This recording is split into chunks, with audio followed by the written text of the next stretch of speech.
Oke, selamat datang di video kali ini. Dan di video kali ini kita akan membahas satu pertanyaan dan mungkin terjadi juga sama teman-teman sekalian, di mana kalau misalnya lagi proses turun berat badan, itu ternyata lean mass atau massa ototnya ikut turun juga. Jadi kita akan belajar apa yang mesti dikerjain, gimana cara evaluasinya, biar kita juga bisa nentuin solusi atau langkah yang paling tepat kalau terjadi hal kayak gini. Oke, nama saya Kunto. Dan buat yang mungkin belum follow Instagram DS Strategy, kamu bisa follow juga dan juga follow channel YouTube ini. Di hari ini, kita akan belajar kenapa ada orang yang beratnya turun, tapi lean mass atau massa ototnya ikut turun. Tapi sebelumnya, kita akan belajar dulu sama-sama apa itu lean mass dan apa itu massa otot.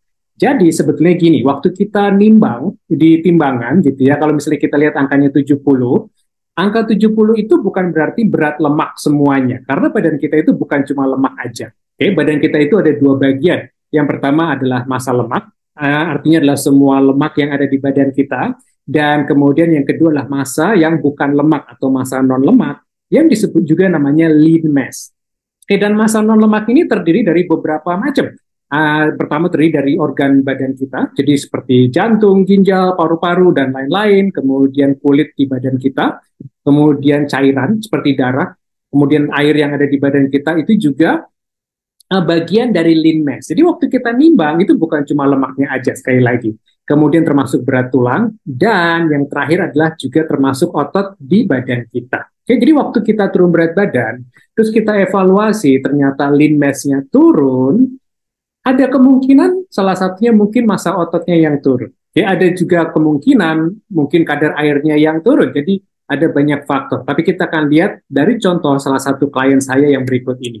Ini adalah salah satu klien saya, dan saya nggak sebutin namanya karena yang lebih penting itu adalah apa yang akan kita evaluasi di sini. Jadi klien saya ini tingginya 156 cm, saya akan tunjukin di sini. Oke, tingginya 156 cm, umurnya 29 tahun, dan sebetulnya nggak terlalu overweight, jadi beratnya itu awalnya 64,35 kg. Dan dari mana saya ngecek kadar lemak? Saya biasanya ngecek kadar lemak dari data lingkar, seperti lingkar pinggang, leher, dan pinggul. Oke, dan kalau dilihat di sini, kadar lemaknya itu 34,1%. Ya, dan kemudian saya hitung juga lean mass-nya. Buat yang mungkin belum tahu caranya ngitung kadar lemak atau lean mass, oke, nanti ada link yang akan saya sertain juga supaya bisa ngecek di rumah. Karena ngeceknya sangat simple, kita cuma perlu meteran jahit aja. Nah, jadi di awal, kadar lemaknya 34,1% dan lean mass-nya 48,84 kg. Ya, nah kemudian saya selalu evaluasi perkembangan klien saya setiap 4-7 hari sekali, dan di tanggal 18 Agustus setelah 3 hari program, beratnya turun ke 63,85, artinya ada penurunan sekitar 0,5 kg. Oke, nah tapi kita perlu perhatiin sekarang. Ternyata yang turun itu, penurunannya itu pada dasarnya lemaknya nggak berkurang. Jadi kadar lemaknya itu tetap, bukan lemaknya nggak berkurang, tapi lingkarnya nggak berkurang. Jadi lingkarnya tetap sama, jadi pada dasarnya kadar lemaknya tetap sama. Nah sekarang, jadi dari angka 0,5 kg ini, yang turun, yang pertama lemaknya, di sini massa lemaknya atau berat lemaknya itu turun 0,17 kg, tapi lean mass-nya itu 0,38 kg.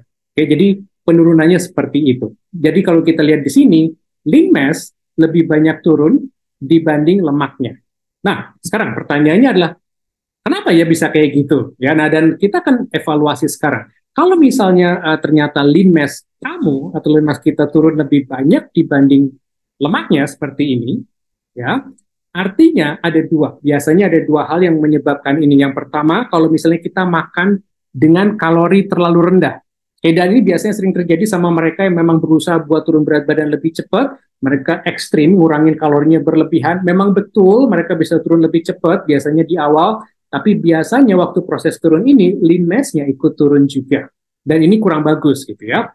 Nah, itu yang pertama. Yang kedua, kalau misalnya waktu turun ini dia kekurangan protein, ya. Jadi ada orang yang mungkin waktu makan siang, karena makan siangnya disediain di kantor, biasanya makan siang di kantor itu proteinnya cuma dikit, kemudian mungkin malam males makan, dan kemudian dia nggak makan sama sekali, dan akhirnya dia kekurangan protein. Nah, kekurangan protein juga salah satu penyebab penurunan lean mass dan juga massa otot.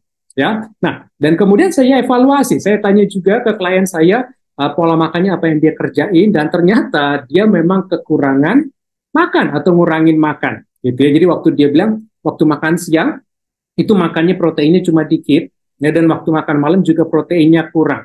Dan akhirnya saya bilang, oke, kalau gitu proteinnya ditambah, jadi perlu sesuai sama kebutuhannya. Jadi tiap klien saya itu punya kebutuhan protein tersendiri yang memang saya udah hitungkan atau saya buatkan atau susun polanya. Dan kemudian dia kembali lagi ke polanya, dan kita lihat sekarang di tanggal 22 Agustus gitu ya. Beratnya turun lagi, meskipun cuma dikit kalau kita lihat, dan mungkin orang bilang, ah kok dikit banget sih turunnya, nggak kayak waktu 3 hari pertama. Nah, tapi meskipun penurunannya dikit, di minggu pertama ini, kita lihat dari awal, dari tanggal 15 ke tanggal 22, sebetulnya total penurunannya itu 0,6 kilogram. Dan ini sangat bagus sebetulnya. Ya. Dan kalau kita lihat di sini, ya, kadar lemaknya mulai turun. Kadar lemaknya turun 1% dibanding yang tanggal 18 Agustus di sini. Ya. Dan kalau kita lihat lingkarnya, ya kita lihat sekarang lingkar pinggangnya turun 1 cm, lingkar pinggulnya juga turun 1 cm.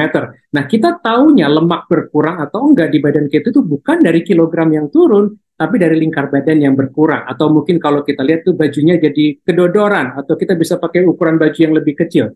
Dan ini yang terjadi. Kalau kita lihat secara total dari minggu pertama, tanggal 15 ke tanggal 22, total penurunan lemaknya 0,84 kilogram. Ini totalnya. Ya. Dan kemudian dia sekarang mulai naik lean mass-nya setelah dia benerin jumlah makannya, setelah dia perbaiki biar dan nggak ngurang-ngurangin makan lagi, lean mass-nya naik dari 0,38, naik sekarang totalnya naiknya dari awal itu 0,18 kilogram. Nah, di tanggal 26 ini ada beratnya naik, tapi saya akan membahas ini di sesi video yang lain. Jadi buat kamu yang belum follow di YouTube ini atau belum follow di Instagram Diet Strategy, pastiin kamu follow karena kita akan membahas nanti apa yang terjadi di tanggal 26 ini, kenapa kok beratnya naik, tapi kok lingkarnya turun gitu ya.